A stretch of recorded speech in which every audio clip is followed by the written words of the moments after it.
Aitäh, auväärt esimees, lugupeetud kolleegid!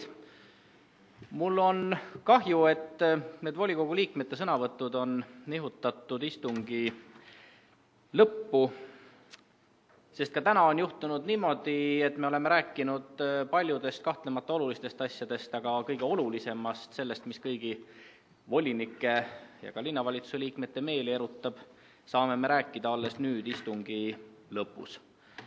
Nimelt siis tõepoolest 24. septembril pidas kaitsepolitsei kinni Tallinna linnapea Edgar Savisaare ja esitas talle kahtlustuse korduvas altkäemaksu võtmises. Kahtlustuse järgi võttis Edgar Savisaar 2014. ja 2015. aastal korduvalt altkäemaksu varade ja soodustustena nii enda kui ka kolmanda isiku kasuks kokku mitmesaja 000 euro väärtuses. Ja tõesti nimetatud kriminaalasjas on kahtlustus esitatud ka linnavolikogu esimehele Kalev Kallole, täpsemalt siis kahtlustus kaasa aitamises altkäemaksu andmisele ja võtmisele. Riigiprokuratuur taotles 24. septembril Harju Maakohtus korruptsioonikahtluse alla langenud Tallinna linnapea Edgar Savisaare ametist kõrvaldamist ning eile, 30. septembril, otsustas Harju Maakohus Riigiprokuratuuri taotluse rahuldada.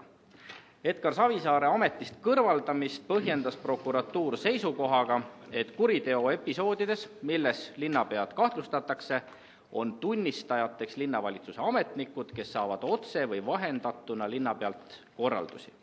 Kohus asus siis teadupärast seisukohale, et linnapeana jätkates oleks Edgar Savisaarel võimalik mõjutada tunnistajaid ja samuti eksisteerib prokuratuuri hinnangul oht, et Edgar Savisaar hakkab linnapeana tagantjärele kriminaalasjas enda kaasuks tõendeid muutma. Head kolleegid, lühidalt öeldes on siis prokuratuuri esitatud ja Kaitsepolitseiameti kogutud tõendeid kaaludes asunud Eesti Vabariigi kohus seisukohale, et meie tänane linnapea Edgar Savisaar võib linnapeana töötades takistada kriminaalmenetlust.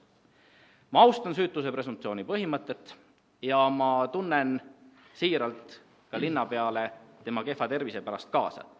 Ühtlasi ma soovin linnapeale kiiret paranemist. Siiski võtab arenenud poliitkultuuriga riigis suures ulatuses altkäemaksu võtmises kahtlustuse saanud linnapea poliitilise vastutuse ja astub ametist tagasi. Edgar Savisaar seda teinud ei ole ja ei ole teinud isegi pärast seda, kui talt on võetud õigused teostada avalikku võimu. Tõtt-öelda ei ole kellelegi saladus, et Tallinna linn on juba enam kui pool aastat juhita ja lühidalt öeldes on meil täna linnapeana ametis isik, kes kohtuotsuse järgi ei saa ega tohi linna juhtida.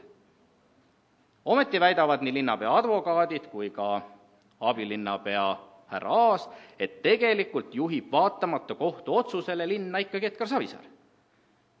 Nüüd selmet aidata ametist taandudes kaasa sõltumatule kriminaaluurimisele ja keskenduda oma õiguste kaitsmisele kriminaalmenetluses, on linnapea aga asunud hoopis linnameedia vahendusel õiguskaitseorganeid kohatult ähvardama.